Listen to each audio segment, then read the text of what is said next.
మనం ఒక పని చేద్దాం. మనం హైదరాబాద్ నుంచి వచ్చిన వాళ్ళని బ్రతిమలాడి రిక్వెస్ట్ చేసి ఆ ప్లేస్ ఖాళీ చేయమని పంపిస్తే వాళ్ళు వింటారా అమ్మా?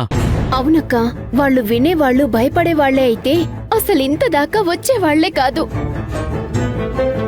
వాళ్ళింకా పవర్ఫుల్ అయ్యుంటారు. అక్కలాంటి వాళ్ళని ఎంతో మందిని చూసుంటారు.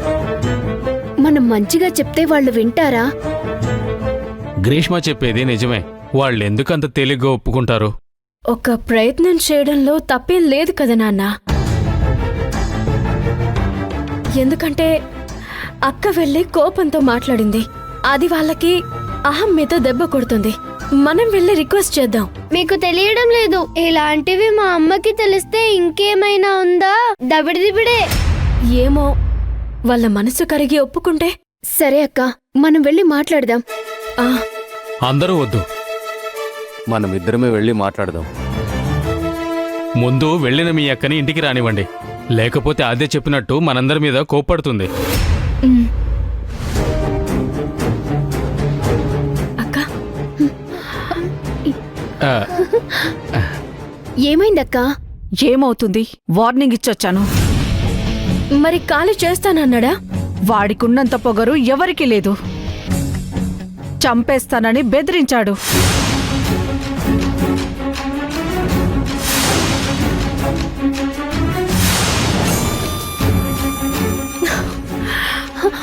అందుకే అక్క ఇవన్నీ వద్దు అనేది. రేపతను పగబట్టి ఏమైనా చేస్తే ప్లీజ్ అక్క ఇవన్నీ వదిలే. కావాలంటే నీ తరపున మేం మాట్లాడతాం. చూడు, నాకు సమాజం తరువాతే కుటుంబం. ప్రకృతి నాశనమవుతుంటే చూస్తూ ఉండలేను. కానీ నాకు ఫ్యామిలీనే ముఖ్యం. నా ఫ్యామిలీకి ఏమైనా అయితే నేను తట్టుకోలేను. ఏమవుతుంది? ఏమీ కాదు. మీరెవరూ ఇందులో ఇన్వాల్వ్ అవ్వకండి. అర్థమైందా? అక్క అక్క, అక్క ఆగక్క. ఏంటి నాన్న?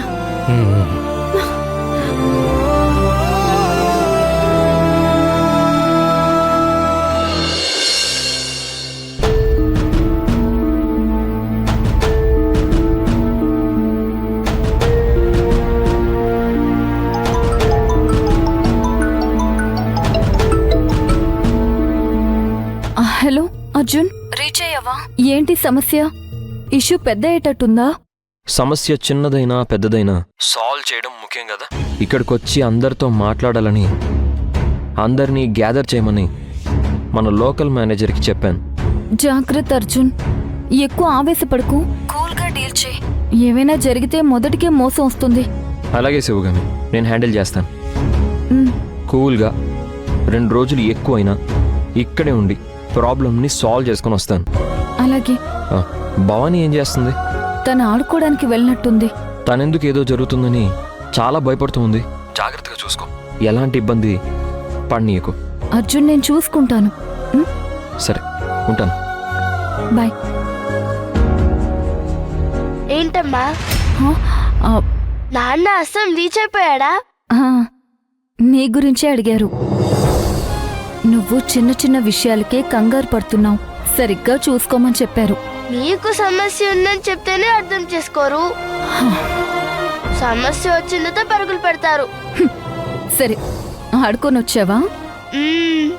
వెళ్ళి ఫ్రెష్ అయ్యిరా, స్నాక్స్ పెడతాను. అయితే ఏ సమస్య లేనట్టేగా? ఏమీ లేదు. బిజినెస్లో ఉండే సమస్య ఎప్పుడూ ఉంటుంది, అంతే.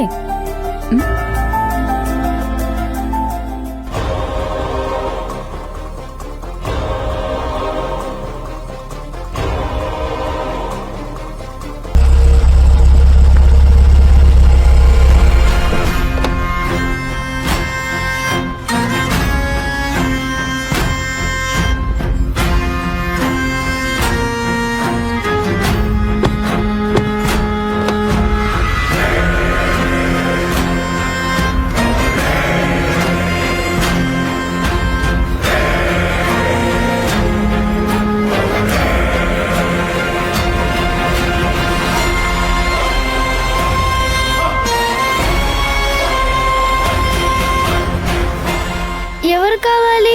మీ ఇంట్లో అందరికన్నా పెద్ద ఎవరు? తాత. ఆ తర్వాత అమ్మ. అమ్మతో మాట్లాడదామని వచ్చాను. నీ పేరు రావణా? మ్మ్. నీకు కూడా ఫీడ్ చేసేసిందా? నువ్వు బ్యాడ్ బాయ్ వంట కదా. హా. గుడ్ బాయ్ అనిపించుకుందామని తెచ్చాను. ఓకేనా? లోపలికి వెళ్దామా?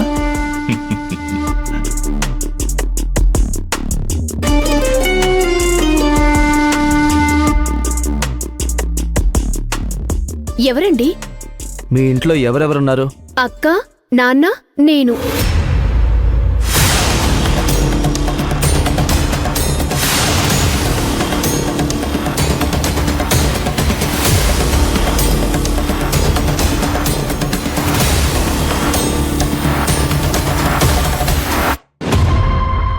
తను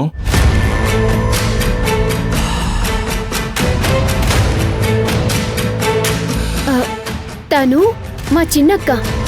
ఆమె ఇంట్లో లేదా? తను పోస్ట్ ఆఫీస్కి వెళ్ళింది. సాయంత్రం వచ్చేస్తుంది. అరే ఒక 100 అమ్మా. ఆగండి నాన్న.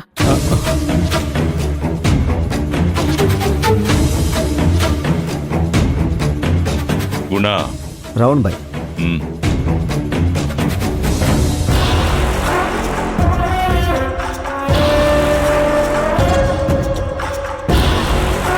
ఎంత కావాలో తీసుకోండి.